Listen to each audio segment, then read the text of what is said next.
আমরা আজকের পরিসংখ্যানটিও জানি যে আজকে নতুন করে আরো 58 জন সংক্রান্ত হয়েছেন।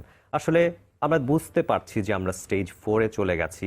কমিউনিটি ট্রান্সমিশনের ক্ষেত্রে আমরা এই অবস্থায় যে আছি, আপনার মূল্যায়নটা একটু শুনবো। ধন্যবাদ।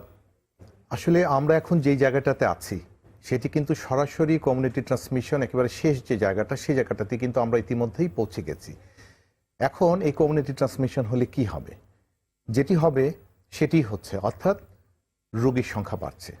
রোগীর সংখ্যা কেন বাড়ছে? কারণ আমাদের যে ডায়াগনোসিস করবার জন্য আমাদের যে কিট, সেটি এখন সারা বাংলাদেশে বিভিন্ন প্রতিষ্ঠানে ইতিমধ্যেই চলে গিয়েছে, এবং সেই কিট থাকার কারণে যেটি হয়েছে যে ল্যাব ফ্যাসিলিটি, পরীক্ষা করবার যে সুযোগ আছে সেটি আমাদের কিন্তু অনেক বেশি বেড়েছে, সক্ষমতা বেড়েছে, বেশি বেশি পরীক্ষা হচ্ছে এবং বেশি সংখ্যায় রোগী আমরা এখন ডায়াগনোসিস করতে পারছি। এই ডায়াগনোসিস করতে পারার দুটো দিক আছে। একটি হচ্ছে যে নিশ্চিত রোগীদেরকে আমরা চিহ্নিত করে ফেলছি এবং তাদের আশপাশে যারা আছেন কন্ট্যাক্ট ট্রেসিং, সেই কাজটি হয়ে যাচ্ছে।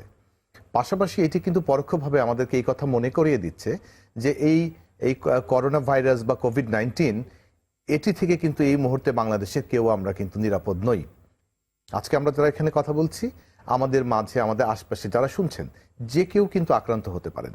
কাজেই কমিউনিটি ট্রান্সমিশনের ঠিক এই জায়গাটিতে দাঁড়িয়ে চিকিৎসা দিয়ে হাসপাতালে ভর্তি হয়ে রোগী ভালো করে ফেলবার কোনো সুযোগ নেই। হাসপাতালে ভর্তি হলে সিমটোম্যাটিক ট্রিটমেন্ট হবে, উপসর্গ ধরে ধরে চিকিৎসা করা যাবে, কিন্তু নিশ্চিত ডেফিনিট ট্রিটমেন্ট সেটি কিন্তু হবে না।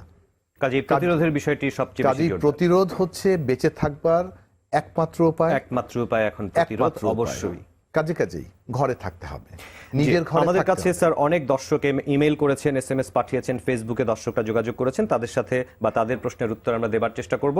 আমাদের কাছে ইমেইল করেছেন জাহিদুল ইসলাম, করোনা ভাইরাসের উৎস এবং বিস্তার রোধে সম্ভাব্য আশাব্যঞ্জক তথ্যগুলো কি?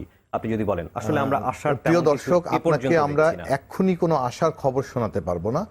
আশার খবরটি হচ্ছে এই যে সমস্ত দেশ কষ্ট করেছে, নিজেকে নিজের ঘরে আবদ্ধ রেখেছে, চূড়ান্ত প্রয়োজন না হলে, চরম বিপদ না হলে ঘর থেকে বাইরে যায়নি, সেই সমস্ত দেশগুলো কিন্তু এই করোনার সঙ্গে লড়াইয়ে অনেকখানি সফল হয়েছে। উদাহরণ হিসেবে আপনি গণচীনের কথা বলতে পারেন, ভিয়েতনামের কথা বলতে পারেন, সিঙ্গাপুরের কথা বলতে পারেন। তাদের অভিজ্ঞতা থেকে আমাদেরকেও একই পথ ধরতে হবে, যে কোনো মূল্যে ঘরে থাকতে হবে, পুরো বিষয়টাকে ভয় পেতে হবে, আতঙ্কিত হবার প্রয়োজন নেই। আমি বলছি ভয় পেতে হবে। ভয় পেয়ে আমরা ঘরে থাকবো, পরিবারের সদস্যদের সঙ্গে থাকব, পরস্পরকে আমরা সহায়তা করব, স্বাস্থ্যবিধিগুলো মেনে চলব, এটি একমাত্র পথ। জি, আমাদের কাছে অনেক দর্শক SMS পাঠিয়েছেন। একজন দর্শকের SMS পড়ছি, মনির। তিনি বলছেন, করোনা উপসর্গে বলা হয়েছে উচ্চ মাত্রায় জ্বর, কাশি হবে। এখন প্রশ্ন হচ্ছে এগুলো একসাথে হবে নাকি আলাদা আলাদা ভাবে হবে? উনি উপসর্গ সম্পর্কে জানতে চেয়েছেন। একসঙ্গেও হতে পারে, আলাদাও হতে পারে, এমনকি করোনা রোগীদের ডায়রিয়াও হতে পারে। ইটালিতে দেখা গেছে কারো কারো গায়ে স্কিন র্যাশ হচ্ছে, আর্টিকেরিয়া হচ্ছে। কাজেই অন্য কোনোভাবে যদি এটি প্রমাণ করা না যায় যে এটি অন্য কিছু, তাহলে করোনার চিন্তাটা মাথায় সবার আগে রাখতে হবে, প্রমাণ করতে হবে যে এটি করোনা নয়। এবং অনেক সময় আমরা দেখছি যে উপসর্গ নাও থাকতে পারে, তারপরেও তিনি অ্যাসিম্পটোমেটিক কিন্তু একটা বড় সংখ্যায় রোগী থাকছেন এবং তারা দিব্যি আমাদের মাঝখানে ঘুরে ফিরে বেড়াচ্ছেন, অথচ তারা কিন্তু রোগ ছড়াচ্ছেন। কাজেই হালকাভাবে নেবার কোনো সুযোগ নেই। অবশ্যই। আমরা ফেসবুকে যারা কমেন্ট লিখেছেন তাদের মধ্য থেকে পড়ছি। সাজিদ আশরাফ, তিনি বলছেন, করোনায় লক্ষণধারী ব্যক্তি নিজ ঘরে আইসোলেশনে থাকাকালীন কি ঔষধ সেবন করবেন? আসলে করোনার জন্য আলাদা করে কিন্তু কোনো ওষুধ নেই, কোনো ভ্যাকসিন নেই। বিভিন্ন ওষুধের কথা বাজারে এসছে, আমরা পত্রপত্রিকায় জেনেছি, ইলেকট্রনিক প্রিন্ট মিডিয়াতে জেনেছি, আমরা যে বিজ্ঞান গবেষণা যারা করেন তাদের বিভিন্ন গবেষণার পরামর্শগুলো আমরা শুনেছি, কিন্তু এগুলোর কিন্তু হিউম্যান ট্রায়াল একেবারে সন্দেহাতীতভাবে সমাপ্ত হয়নি, শেষ হয়নি। কাজেই এই ওষুধগুলো ব্যবহার নিয়ে বিতর্ক আছেই। অবশ্যই। কিন্তু গায়ে জ্বর থাকলে প্যারাসিটামল জাতীয় ওষুধ খেতে হবে, লক্ষণ অনুযায়ী চিকিৎসা করতে হবে। হাঁচি সর্দি থাকলে অ্যান্টিহিস্টামিন জাতীয় ওষুধ খাওয়া যাবে, পুষ্টিকর খাবার খেতে হবে, ভিটামিন সি খাওয়া যেতে পারে, ভিটামিন বি কমপ্লেক্স খাওয়া যেতে পারে। মোট কথা হচ্ছে ইমিউন সিস্টেমকে বুস্ট আপ করবার জন্য প্রকৃতির সহায়তা নিতে হবে, পাশাপাশি হয়তো অন্যান্য যে সমস্ত ওষুধগুলো ইমিউন সিস্টেমকে বুস্ট আপ করে, চিকিৎসকের পরামর্শ অনুযায়ী। আগে থেকে এরকম ভাবে বলে দেওয়ার মতো কোনো ঔষধ এখন পর্যন্ত আমরা বলতে পারছি না যে এটি একেবারেই নিশ্চিত যে এটি করোনাকে প্রতিহত করছে। জি, ফেসবুকে আরেকজন কমেন্ট লিখেছেন, ইরফান ফয়সাল।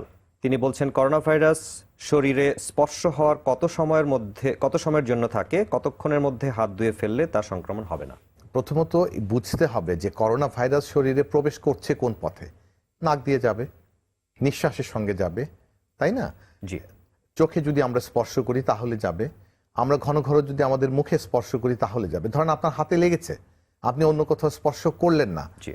সেটি সাবান দিয়ে ধুয়ে ফেললেন, স্যানিটাইজার ব্যবহার করলেন, তাহলে কিন্তু সেই ভাইরাস শরীরে প্রবেশ করবে না। কাজেই ব্যক্তিগত সুরক্ষা, ব্যক্তিগত স্বাস্থ্যবিধি, হাইজিন, এইটি কিন্তু খুব খেয়াল করে দেখে শুনে পালন করতে হবে। জি, অবশ্যই।